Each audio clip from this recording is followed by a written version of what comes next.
Kasi para magmukha silang presentable at saka yung parang, kasi estudyante pa lang sila, kaya sa tingin ko tama yun, para magmukha silang disente.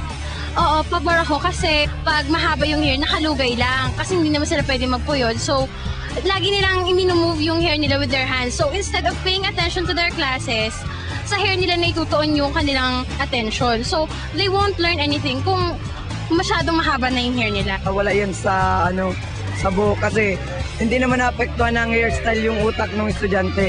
Kasi kailangan naman talaga mag-aral kang mabuti. Hindi wala yun sa buhok. Kasi lalong kung hindi babagay sa yung hairstyle, lalo ka lang mawawala ng confidence, lalo kang hindi makakapag-present na maayos sa school. Hindi po. Kasi po, para maging gwapo, mahaba ang buhok. Parang hindi bagay naman sa mga lalaki rin yung sobrang iksi ng buhok. Okay rin yung mga medyo mahaba dahil di ba uso rin naman yun ngayon. Oo, payag ako sa short hair policy kung yun ang ikakalinis at ikakaganda ng image ng school, saka kung makakabuti din yun sa mga nag-aaral doon. Para sa akin, oo, kasi una, para makita ng mga tao kung gaano kalinis yung school na nagpapatupad ng ganong klaseng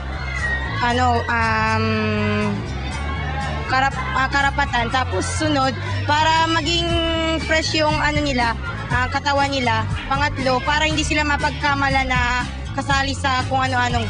Dapat yun equal yung rights ng lalaki tapos babae. Di ba sa babae nga, bawal yung ang pangit tingnan pag maikli yung buhok, di lalo na sa lalaki. Kaya kung nakakapahaba sila ng buhok, dapat kami rin. Yun ang nagiging asset ng mga lalaki sa mga babae. Yung mahabang buhok, mas lalo nakaka-cute eh. Kayo! Ano sa tingin nyo?